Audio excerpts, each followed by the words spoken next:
शुभ प्रभात प्यारे विद्यार्थियों। आज मैं इस नए वीडियो के साथ हाजिर हूँ। आज के वीडियो में हम हल करेंगे क्लास 10th के मैथ्स की एक्सरसाइज 2.2। ठीक है, लेकिन एक्सरसाइज 2.2 शुरू करने से पहले मैं आपसे कुछ बातें करना चाहता हूँ। देखिए, आज न्यूज़ में आया कि एक बार फिर से सारे कॉलेज, कोचिंग संस्थान, ट्यूशन्स कोरोना की वजह से बंद किए गए 12 अप्रैल तक के लिए। मैं पिछली वीडियो में आपको सतर्क किया था इस चीज़ के प्रति, कोरोना के प्रति बढ़ते हुए इस नए कोरोना के नए प्रारूप के प्रति हमें सतर्क रहने की ज़रूरत है। ठीक है, स्कूल कॉलेज बंद हो रहे हैं, कोचिंग संस्थान बंद हो रहे हैं, लेकिन हमारा काम बंद नहीं होना चाहिए। आप जहाँ हैं लगे रहें और निरंतर प्रयास करते रहेंगे तो सफलता आपसे ज़्यादा दूर नहीं रह पाएगी। ठीक है, एक चीज़ मैं आपको फिर से याद दिलाना चाहता हूँ। मैंने अपने इंट्रोडक्शन क्लास में इस चीज़ को एक्सपोज किया था, बताया था। एक बार फिर से मैं याद दिलाना चाहता हूँ, क्योंकि आप जो टीनेजर्स हैं बहुत जल्दी भटक जाते हैं। आप युवा हैं, आप शक्ति के भंडार हैं। आप याद रखिए, आपके पास इतना जोश भरा है, इतनी ताकत भरी है, इतनी एनर्जी है आपके अंदर कि उसका अनुमान आप नहीं लगा सकते हैं। आप खुद को पहचानो, आप ज़रा अपने आप को चेक करो कि तुम क्या हो।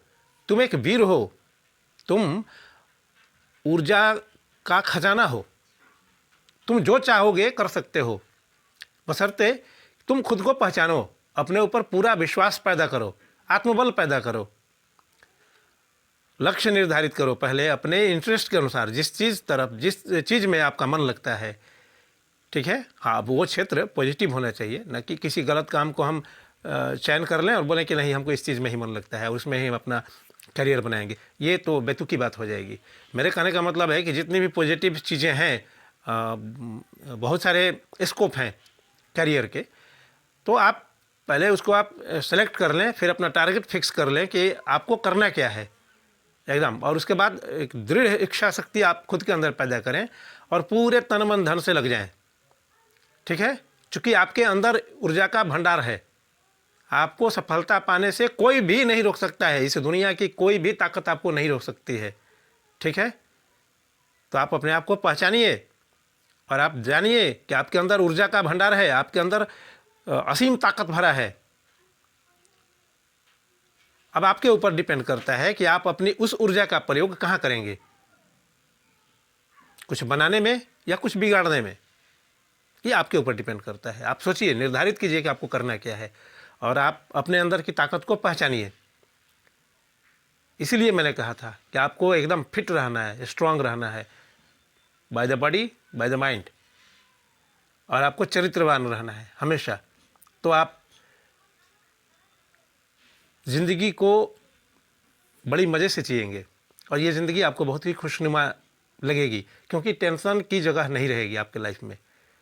तो इस चीज़ को आप याद रखें कि आप विद्यार्थी हैं, विद्या हासिल करना, विद्या अर्जन करना आपका उद्देश्य है, और उस विद्या के द्वारा आपके अंदर विनम्रता, आपके अंदर अनुशासन पैदा होगा और तब आप योग्य हो जाएंगे। और जब आप योग्य हो जाते हैं तो आप धन की उत्पत्ति करेंगे और उस धन से आप और आपका पूरा परिवार, आपके सराउंडिंग में, आपके सर्किल में, आपसे जुड़े हुए जो लोग हैं, सब उस धन से सुख हासिल करेंगे, सुख की प्राप्ति करेंगे। तो इस बात को आप याद रखें, भूलें नहीं। ठीक है, तो अब मुझे विश्वास है पूरा, आप पे मुझे पूरा विश्वास है कि आप अपने अंदर की शक्ति को पहचान लेंगे और उस शक्ति का प्रयोग हमेशा अच्छे कामों में लगाएंगे, अपने लक्ष्य को हासिल करने में लगाएंगे। ठीक है, तो लग जाओ, बिना रुके लग जाओ, तब तक लगे रहो। आप एक बार मेरी बात मान के देखो कि आप पूरे मन से लग जाओ पढ़ाई करने में, अपना करियर बनाने में। तब तक मत रुकना जब तक कि तुम अपने मंजिल तक पहुंच नहीं जाते हो।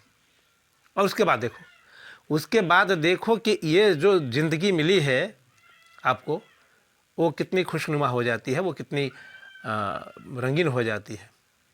आपकी ज़िंदगी खुशियों से भर जाएगी और आप अभी अपने सभी चाहने वालों को खुशियों से भर देंगे। ठीक है, तो चलिए हम शुरू करते हैं एक्सरसाइज 2.2 10th क्लास का।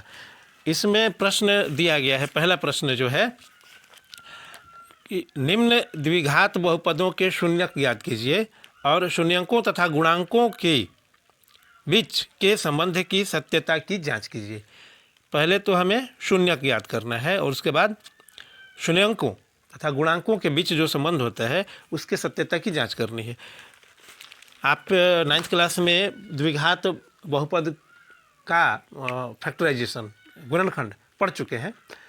हम उसी विधि का यहाँ प्रयोग करेंगे और उस विधि से हम शून्यक ज्ञात करेंगे, फिर उनके गुणांकों तथा शून्यंकों के बीच संबंध की सत्यता की जांच करेंगे कि वो सत्य है या असत्य है।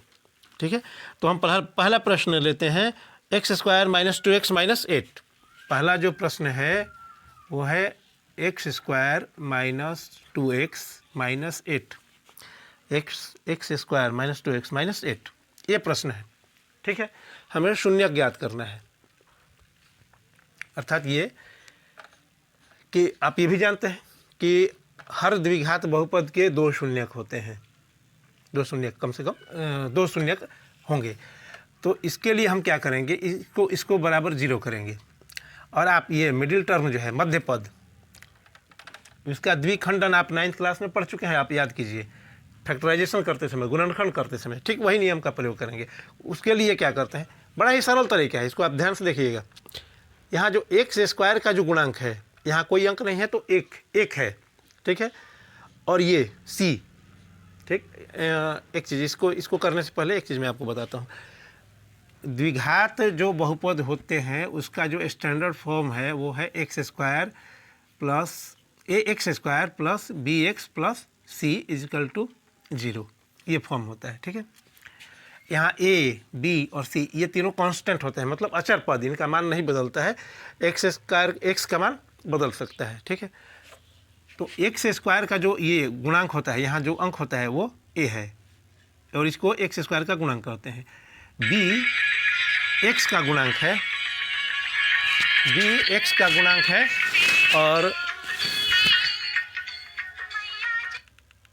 b x का गुणांक है। ठीक है, ये भी एक अचर पद होता है और c भी अचर पद है। ठीक, तो यहाँ हम क्या करते हैं, इसको ध्यान रखिएगा, ये स्टैंडर्ड फॉर्म है द्विघात बहुपद का। अब हम क्या करेंगे, इस मध्य पद को दो भागों में बांटने के लिए क्या करते हैं कि x² का गुणांक कितना है, यहाँ कुछ नहीं है तो 1 है, और ये जो c है -8, क्या प्राप्त करते हैं हम, -8 आता है। तो हम इसका क्या करेंगे, प्राइम फैक्टराइजेशन करेंगे। ठीक है, तो 2 × 2 × 2 प्राप्त करते हैं। इसमें से ही हमको मिलेगा कि इसके माध्यम से हम -2x को किस रूप में लिखें, ताकि यहाँ ध्यान ये देना पड़ता है कि 2x को दो भागों में जब हम बांटेंगे उसको इस प्रकार से बांटेंगे कि ये जो जब मध्य पद दो भागों में है उसको जोड़ने या घटाने पर हम फिर से -2x प्राप्त कर लें, और जब उन दो पदों के गुणांकों का जब गुणा करेंगे तो फिर से -8 प्राप्त कर लें, इस तरह से। और उस काम के लिए इसको करते हैं, इसके माध्यम से करेंगे तो ये चीज़ आसानी से हो जाएगी। तो देखिए यहाँ पे हम इसको इस तरह से लिख सकते हैं, -4x + 2x - 8 = 0। यहाँ पहले पद को और अंतिम पद को कुछ नहीं करते हैं, मध्य पद को केवल दो भागों में तोड़ते हैं। देखिए मैंने लिखा है यहाँ 4x -4x + 2x। देखिए अगर इसका हम ये चूँकि चिन्ह उल्टा है, 2x का चिन्ह प्लस है, 4x का चिन्ह माइनस है, तो ये ऐड नहीं होगा, जोड़े नहीं जाएंगे ये संख्या है, तो इनको घटाना पड़ेगा। तो बड़ी वाली संख्या में से छोटी वाली संख्या घटाएंगे तो -2x प्राप्त हो जाता है। ठीक है, और यहाँ ध्यान दीजिए कि x का गुणांक यहाँ -4 है और ये x का गुणांक 2 है। -4 और 2 का गुणा करते हैं तो -8 भी प्राप्त कर लेते हैं। हो गया, जिस तरह से हमने बताया उस आधार पर मैंने -2x को दो भागों में बांट दिया। अब हम क्या करेंगे कि अब कॉमन उभयनिष्ठ पद खोजेंगे। इन दोनों में देखते हैं कि क्या उभयनिष्ठ है। मुझे दिख रहा है कि x है जो दोनों में शामिल है। x उभयनिष्ठ लेने पर यहाँ x बचता है और यहाँ 4 बचता है। ठीक है, x और x का मल्टीप्लाई करेंगे तो x स्क्वायर प्राप्त करेंगे, x और -4 का मल्टीप्लाई करेंगे तो -4x प्राप्त करते हैं। हो गया। अब इसमें से इन दोनों पदों में से देखते हैं कि कॉमन क्या है। तो मुझे दिख रहा है कि 2 है, 2 इसमें भी है, 2 इसमें भी है। तो 2 अगर कॉमन लेते हैं तो देखिए यहाँ भी x - 4x प्राप्त करते हैं हम। 2 और x का मल्टीप्लाई करेंगे तो 2x, और ये +2 और -4 का मल्टीप्लाई करेंगे तो -8 प्राप्त हो रहा है।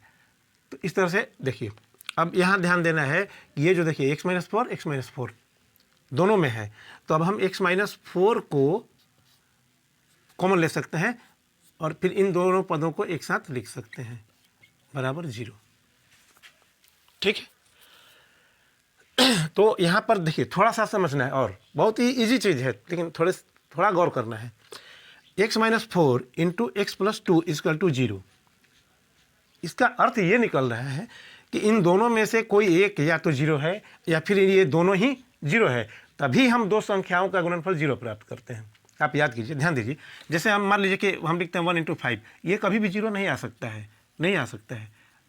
अगर 0 हमें प्राप्त करना है तो इसमें से कोई एक संख्या को 0 होना पड़ेगा, तभी 0 प्राप्त करेंगे। ठीक है, या दोनों को 0 होना पड़ेगा तब हम 0 प्राप्त करेंगे। और यहाँ हम देख रहे हैं कि x - 4 इंटू x + 2 = 0 है, अर्थात स्पष्ट है कि x - 4 या तो 0 है या x + 2 0 है या फिर दोनों 0 है। तो इस आधार पर हम इसको इस तरह से लिख सकते हैं। देखिए, इसलिए x - 4 = 0 या x + 2 = 0, ये चीज़ प्राप्त होता है हमें। तो अब x = 4 या x = -2, ये चीज़ तो समझ में आ रहा होगा। साधारण समीकरण के नियम से -4 को दाहिनी ओर ले जाएंगे तो +4 हो जाएगा, और शून्य के साथ योग ज्ञात करेंगे तो 4 ही प्राप्त करेंगे। और यहाँ है +2, इसको भी बराबर के चिन्ह से दाहिनी तरफ ले जाएंगे तो इसका चिन्ह प्लस से माइनस हो जाएगा, और 0 के साथ इसका व्यवकलन करेंगे, घटाव करेंगे तो -2 प्राप्त करेंगे। अर्थात ये कि हम आंसर प्राप्त कर लिए कि ये जो द्विघात बहुपद था उसके शून्य क्या क्या हैं, 4 और -2, ये दो इसके शून्यक हो सकते हैं। अर्थात शून्य का मतलब ये है कि 4 और -2 x की जगह पर अगर हम रखें, x की जगह पे अगर हम 4 रखेंगे तो शून्य प्राप्त होगा, या x की जगह पे -2 रखेंगे इसमें तो भी शून्य प्राप्त होगा। तो हमने ये शून्यक तो ज्ञात कर लिया, अब इसके सत्यता की जांच करनी है। शून्यंकों तथा इसके जो गुणांक हैं उनके बीच में जो संबंध है उसकी जांच करनी है। तो चलिए जांच करते हैं, देखते हैं, जांच करते हैं। यहाँ से हमने हासिल कर लिया है। ठीक है, आप जानते हैं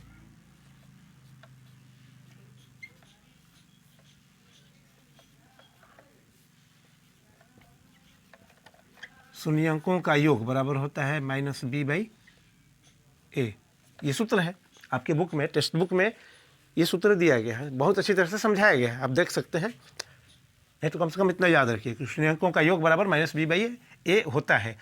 और यहाँ हमने बताया था आपको b क्या है, a क्या है और c क्या है। ठीक है, शून्यंकों का योग, यहाँ शून्यंक हमको मिले हैं 4 + -2 और -b। यहाँ देखिए ये है b -2 और सूत्र में माइनस है, तो -2/a।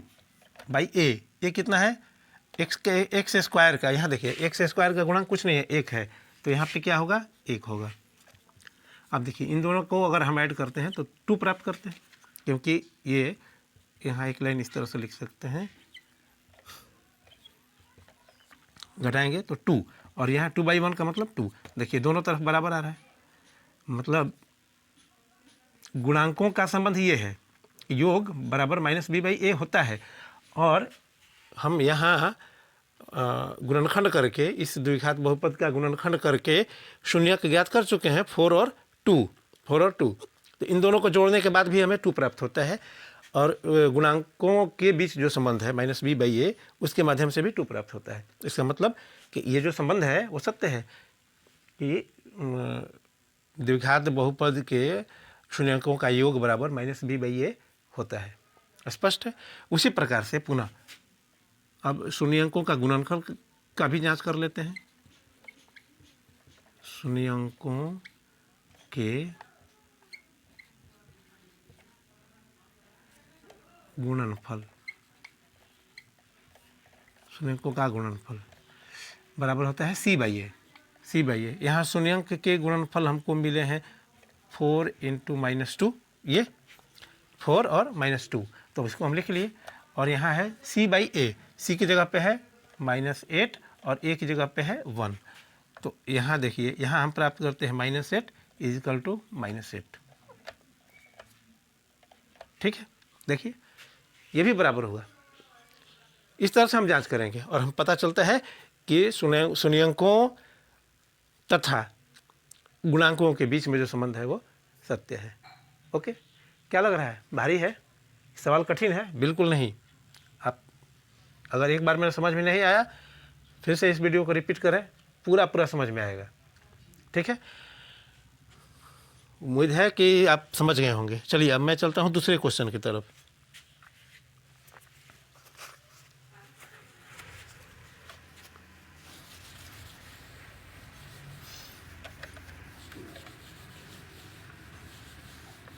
एक चीज़ मैं आपको फिर से कहना चाहूँगा कि आप याद रखिए, आप लगे रहिए जी जान से, और सब कुछ संभव है। आप जो चाहते हैं, जो भी पाना चाहते हैं, वो सारी चीज़ें आप पा सकते हैं अपनी मेहनत के बलबूते पर।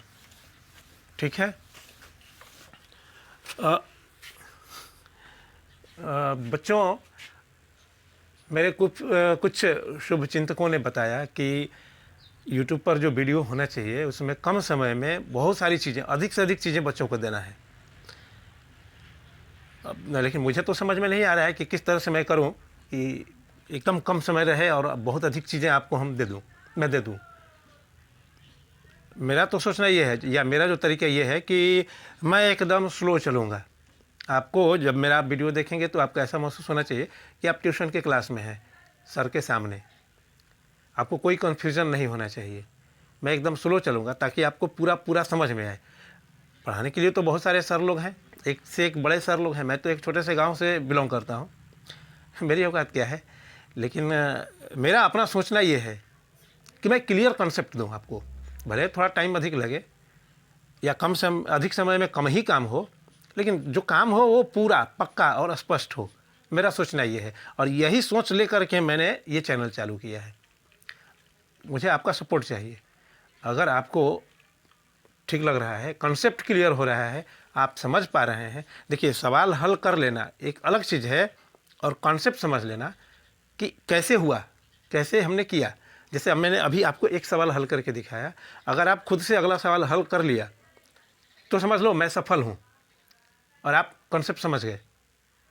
ठीक ना? तो मेरी कोशिश ये है कि एक या दो सवाल बताने के बाद, मेरे बताने के बाद, आपके अंदर ये कैपेसिटी हो जानी चाहिए कि मैं कर लूँगा अब आगे का। ठीक है, तो मेरी कोशिश ये है। फिर भी यदि आपको लगता है कि नहीं, कम टाइम में विनय सर बहुत स्लो चल रहे हैं, बहुत धीमी गति से चल रहे हैं, तो आप मुझे मैसेज के माध्यम से बता सकते हैं।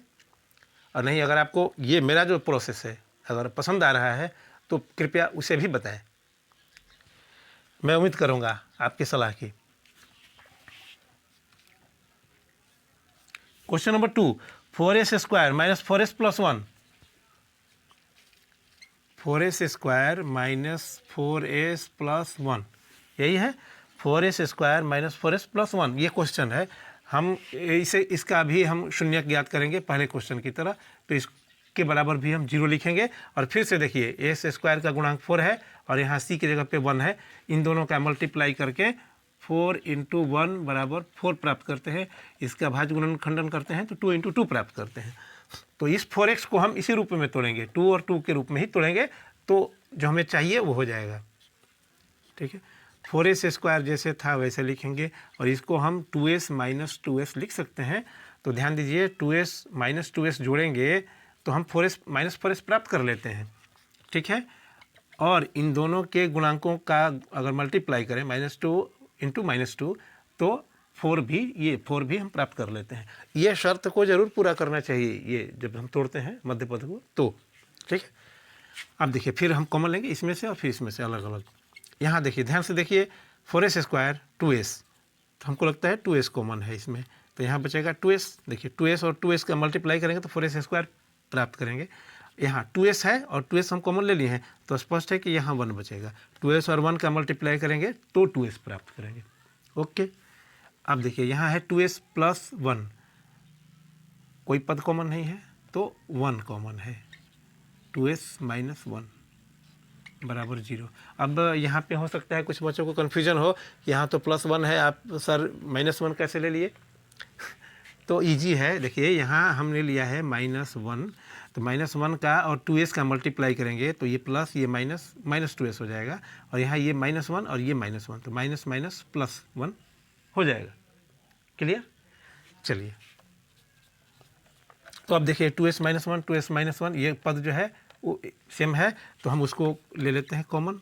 2s -1 इंटू, अब इसको और इसको एक साथ लिखेंगे 2s -1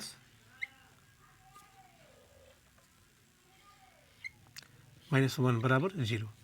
ठीक है, तो देखिए गुणनखंड तो हम कर लिए, इस बहुपद का द्विघात बहुपद का गुणनखंड हमने कर लिया। तो अब हमें ये पता चला कि यहाँ से या तो 2s -1 ये 0 के बराबर है या फिर ये 0 के बराबर है, जबकि यहाँ तो दोनों पद सेम है। इसका मतलब ये है कि दोनों में से कोई एक 0 जरूर है, यानी एक अगर 0 है तो दोनों 0 है। तो हम इसलिए यहाँ लिख सकते हैं कि 2s -1 बराबर 0 या 2s -1 बराबर 0। अर्थात देखिए पूरा, मैं शॉर्टकट नहीं पूरा कर रहा हूँ। ये -1 है, इसको इधर ले जाऊँगा तो 0 + 1, या यहाँ भी वैसे ही होगा 2s बराबर, इसको ले जाएंगे तो 0 + 1। ठीक है, अब है कि s बराबर, ये 0 और 1 जोड़ेंगे तो 1 होगा, और 2 यहाँ मल्टीप्लाई है, गुना है, इसको इधर ले जाएंगे तो भागा हो जाएगा, बटा हो जाएगा 1/2। सेम यहाँ भी होगा, s बराबर 1/2, यानी इसके जो शून्य का है वो दोनों कितने 1/2 सेम आए। आंसर क्या हुआ? 1/2 1/2। फिर से जांच करना है, वैसे ही जांच करना है हमें, तो फिर जांच करेंगे हम।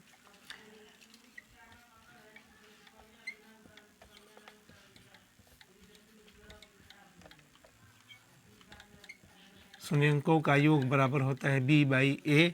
शून्यंक यहाँ हमें मिले हैं 1/2 + 1/2 = -b कितना है? -4। ठीक है, ये माइनस यहाँ वाला है और b के बराबर है यहाँ पे -4, आप देख सकते हैं यहाँ है, तो उसको लिखिए, और a की जगह पे है 4, a की जगह पे 4। अब ज़रा देखिए इसका योग करते हैं, भिन्न का जोड़, तो 2 1 + 1 = ये देखिए माइनस माइनस प्लस हो जाएगा 4/4। ध्यान दीजिए, ये 1 + 1 2/2 और ये 4/4, ये भी कट के आता है 1 और ये भी कट के आता है 1, तो दोनों तरफ इक्वल है, तो संबंध सत्य है। ठीक है, आप ऐसे ही शून्यंकों का गुणनफल का भी जांच कर सकते हैं।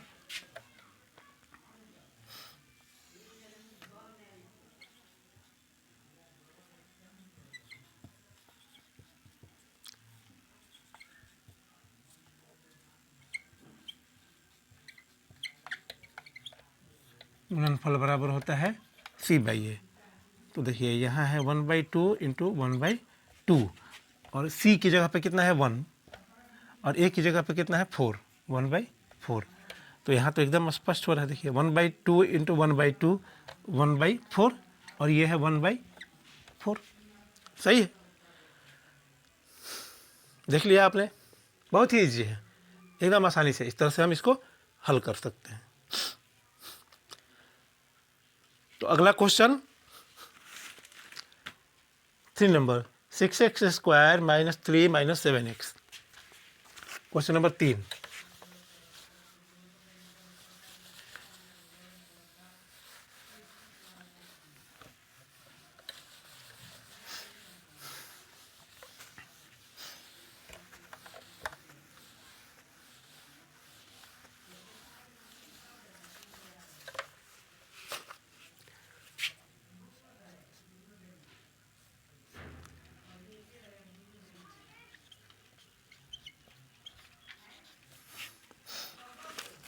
6x² minus 3 minus 7x।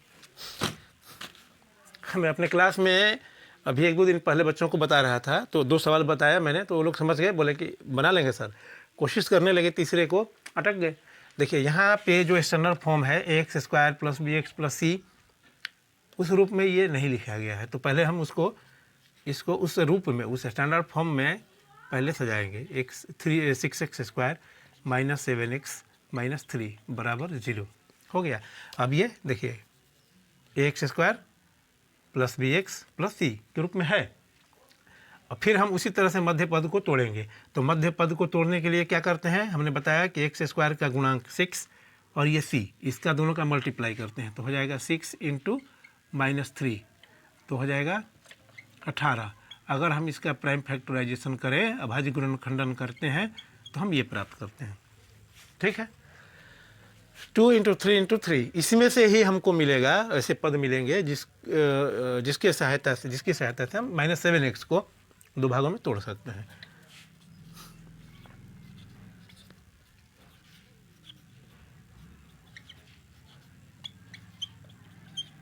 ध्यान दीजिए, देखिए 3 × 3 9 और 2, तो -9x + 2x हम कर दिए। तो देखिए -9x + 2x हल करने पर 7x प्राप्त कर लेते हैं हम, और इसका गुणांक 9 है, -9, और इस x का गुणांक 2 है, तो 9 दूनी 18, -18 फिर से प्राप्त कर लेते हैं। ठीक, तो हमने मध्य पद को तोड़ दिया। अब फिर कॉमन लेंगे इसमें से और इसमें से। ठीक है, इसमें से देखिए, ध्यान से देखिए, तो 3x नज़र आ रहा है कॉमन लेने के लिए, तो यहाँ बचेगा 2x, 3x × 2x 6x² हो जाएगा, और यहाँ पे बचेगा 3 -3, 3x × 3 9x प्राप्त हो जाएगा। ठीक, यहाँ फिर देखिए कुछ भी कॉमन नहीं है, तो 1 कॉमन लेंगे, ये बचेगा 2x - 3 बराबर 0। अब यहाँ देखिए ये दोनों एक समान पद हैं, तो इनको कॉमन ले लेते हैं। 2x - 3 इंटू, अब इसको और इसको एक साथ लिखेंगे, 3x + 1 बराबर 0। ठीक, फिर देखिए यहाँ पे ये गुणनखंड है, तो या तो ये 0 है या फिर ये 0 है, तभी यहाँ 0 आ रहा है।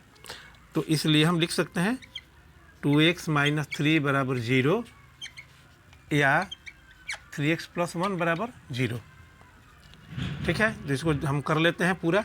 ये -3 इधर ले जाएंगे तो +3 हो जाएगा, और ये 2 यहाँ गुणा है, तो इधर जाके बटा हो जाएगा, यानी x बराबर 3/2, या x बराबर, ये 1 इधर जाएगा तो होगा -1/3।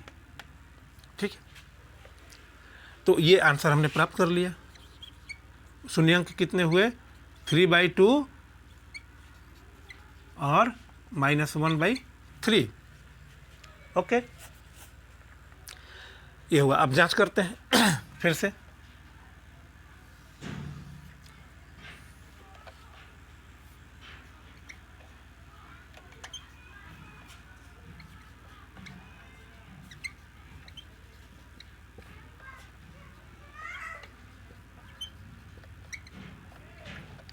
योग बराबर -b/a, शून्यांक हमें मिले हैं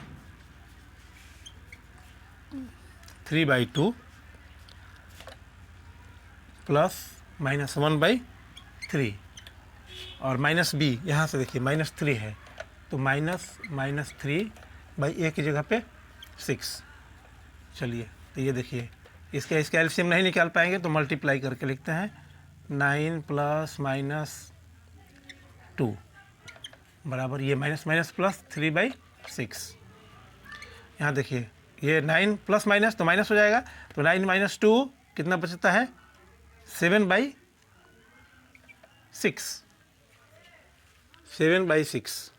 अरे यहाँ तो गड़बड़ हो रहा है।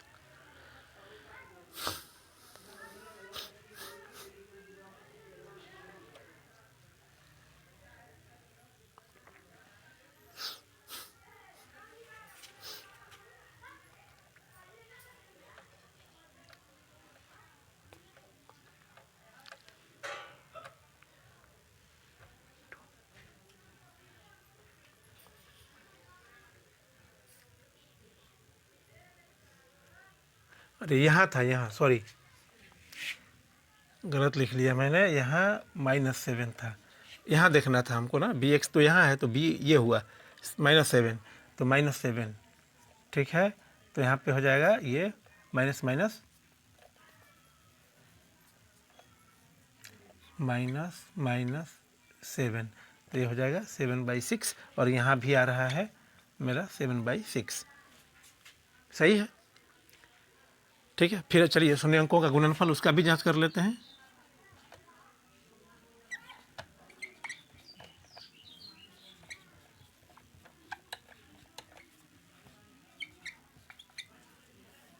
होता है C/A। शून्य अंकों का गुणनफल 3/2 इंटू -1/3 और यहाँ C की जगह पे कितना है 3 -3 और A की जगह पे 6। ठीक है, देखिए यहाँ हम क्या प्राप्त करते हैं, 3 3 तो कट जाएगा तो बचता है -1/2 और यहाँ पे -1/2 इक्वल है दोनों साइड। तो शून्य अंकों और बहुपद के जो द्विघात बहुपद के गुणांकों के बीच के जो संबंध है वो सही पाते हैं। हो गया।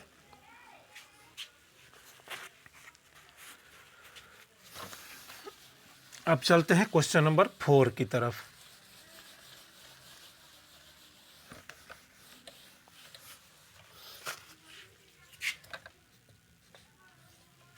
क्वेश्चन नंबर 4 है 4u² plus 8u। 4u²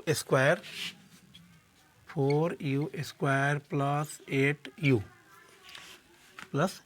8u ये भी एक द्विघात बहुपद तो है, लेकिन ये x plus x² plus bx plus c के रूप में नहीं दिखाई दे रहा है। यहाँ पे हम c को 0 मान सकते हैं, नहीं मानेंगे, सीधे इसके बराबर हम 0 करते हैं। और ये इसमें मध्य पद तोड़ने की ज़रूरत नहीं है, केवल हम जो उभयनिष्ठ है, देखिए इसमें ध्यान दीजिए कुछ पद हैं उभयनिष्ठ दोनों में, उसको हम कॉमन ले लेंगे 4u। ठीक है, तो 4u कॉमन लेते हैं तो यहाँ बचता है u, यहाँ बचता है 2 बराबर 0।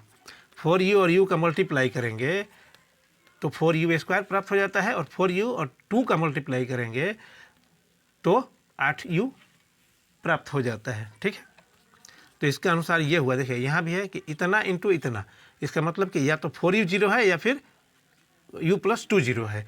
ठीक है, इसलिए लिखेंगे 4u बराबर 0 या u प्लस 2 बराबर 0।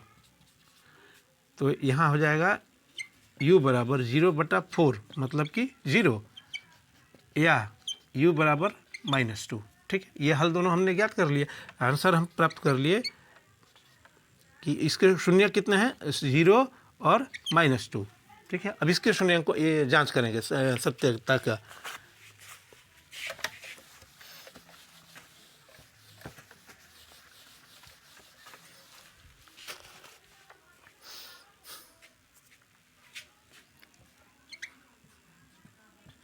जांच शून्यंकों का योग -b/a और यहाँ हमने प्राप्त किया है शून्यंक 0 प्लस -2 बराबर -b की जगह पे है कितना -8 और a की जगह पे है कितना 4। तो यहाँ देखिए 0 -2 और ये हो गया 4 से कट के 2 मतलब कि -2 बराबर -2 सही है। फिर गुना करेंगे हम ये शून्यंकों का गुणनफल उसकी जांच करेंगे।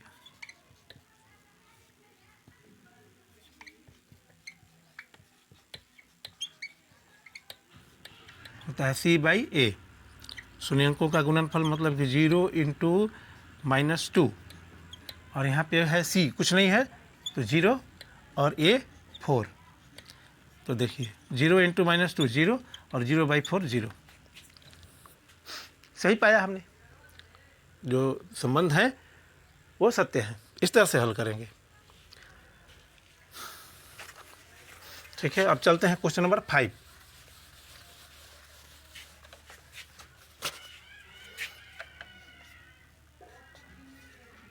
क्वेश्चन नंबर 5 में है t² -15 t²-15। ठीक है, इसको हल करने के लिए ज़रा हम पीछे चलते हैं और इस सूत्र को याद करते हैं। एक सूत्र आपको मिला होगा a² - b² बराबर होता है a plus b into a minus b. ठीक है, तो हम इसको कोशिश करेंगे कि इस रूप में लिखें, और जब इस रूप में लिखेंगे तो इस रूप में इसका गुणनखंड कर पाएंगे। ठीक है, तो कैसे लिखेंगे, ऐसे करेंगे हम पहले टी स्क्वायर माइनस 15 बराबर 0, टी स्क्वायर माइनस रूट 15 का स्क्वायर बराबर 0। 15 को रूट 15 के स्क्वायर के रूप में लिख सकते हैं, क्योंकि आपको पता है कि रूट 15 इंटू रूट 15 कितना होता है 15। ठीक है, तो हम इसको इस रूप में लिख सकते हैं, यहाँ लिख लिए। ठीक है, अब ये ए स्क्वायर माइनस बी स्क्वायर इस रूप में हो गया।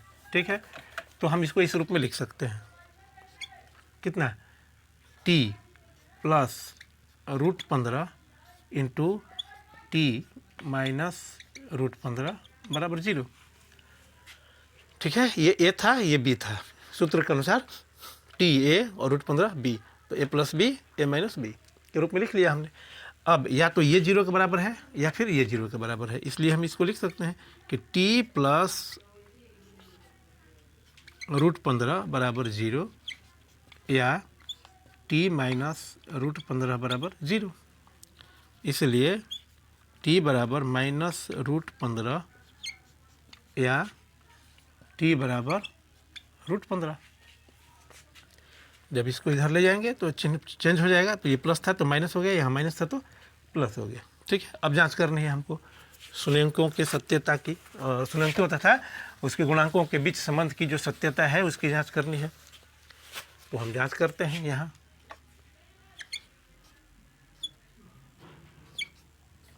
जांच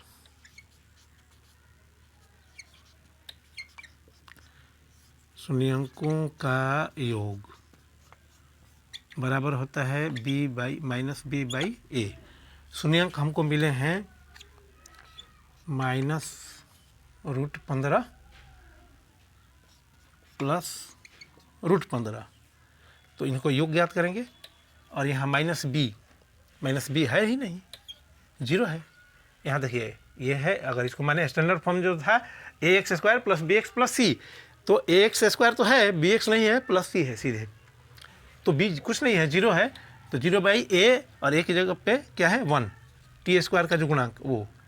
ठीक है, तो यहाँ देखिए ये है माइनस 15 प्लस 15, तो ये हो जाएगा 0, और इधर भी आता है 0। सही है, स्पष्ट है। और इसी तरह से इसके शून्यंकों का गुणनफल,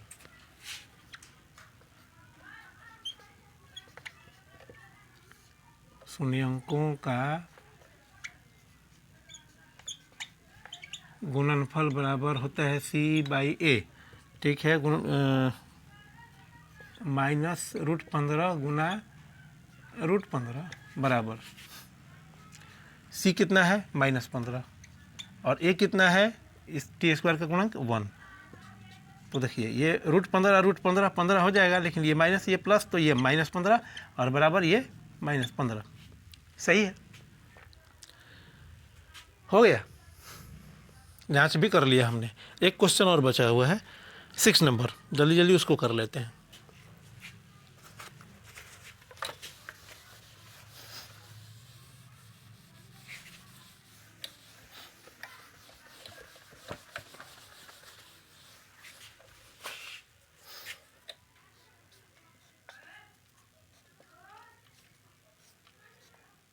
सिक्स नंबर में है 3x square minus x minus 4, 3x square minus x minus 4 बराबर 0। ठीक है, तो इसको इसके बराबर हम जब हल करेंगे तो हम लिखेंगे 3x square minus x minus 4 बराबर 0। फिर उसी तरह से हम इसका मल्टीप्लाई करेंगे -12 3 और -4 का मल्टीप्लाई करके 12 प्राप्त करते हैं। इसका गुणनखंड करेंगे तो ये प्राप्त होता है 2 इंटू 2 इंटू 3। हम इसमें से कोशिश करेंगे तो स्पष्ट दिख रहा है। देखिए 2 इंटू 2 4x प्लस 3x बराबर प्लस 4, ये -4 लिखना पड़ेगा बराबर 0। ध्यान दीजिए, देखिए -4x + 3x, अगर इसको हल करें तो -x प्राप्त कर लेते हैं, और -4 और 3 का मल्टीप्लाई करेंगे तो -12 भी प्राप्त कर लेते हैं। हो गया, टूट गया है। अब कॉमन लेना है, तो कॉमन कुछ भी नहीं मिल रहा है, ध्यान से देखिए आप, कॉमन कुछ भी नहीं मिल रहा है, तो हम इस तरह से ले सकते हैं, इसमें से केवल x को कॉमन लेंगे, यहाँ बचेगा 3x - 4, और यहाँ पे कुछ नहीं है तो 1, 3x - 4 बराबर 0। देखिए x और 3x का मल्टीप्लाई करेंगे तो 3x² प्राप्त करते हैं, x और -4 का मल्टीप्लाई करते हैं तो 4x प्राप्त करते हैं, और यहाँ तो कुछ कॉमन नहीं है, एक लिए हैं तो ये सेम हो जाएगा। अब ये और ये पद सेम है तो इसको कॉमन ले लेते हैं हम, 3x - 4 इंटू x + 1 बराबर 0, अर्थात ये कि 3x - 4 बराबर 0 या x + 1 बराबर 0, इसलिए x बराबर हो जाएगा यहाँ 4/3 या x बराबर -1। ये -4 है, अगर इसको इधर ले जाएंगे तो +4 हो जाएगा, और ये गुना है, इधर जाके बटा हो जाएगा 4/3, और यहाँ तो ये +1 है, इधर जाके -1 हो जाएगा, शून्यक हो गए कितना 4/3 और -1, ये दो शून्यक हैं। ठीक है, इसकी जांच करेंगे, वैसे ही जांच कर लेंगे जैसे पिछले सवालों में किए जांच।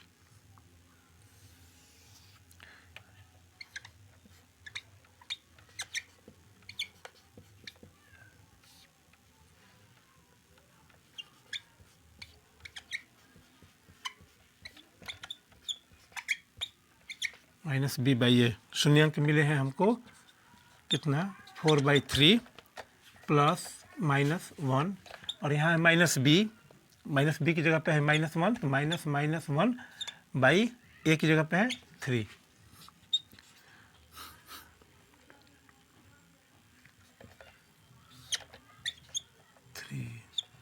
4 - 3,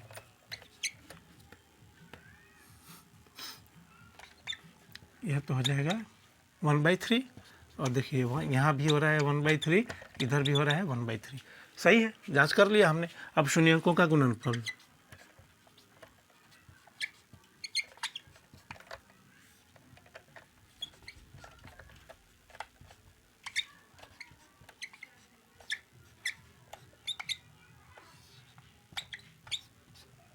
c/a, तो इधर हो जाएगा 4/3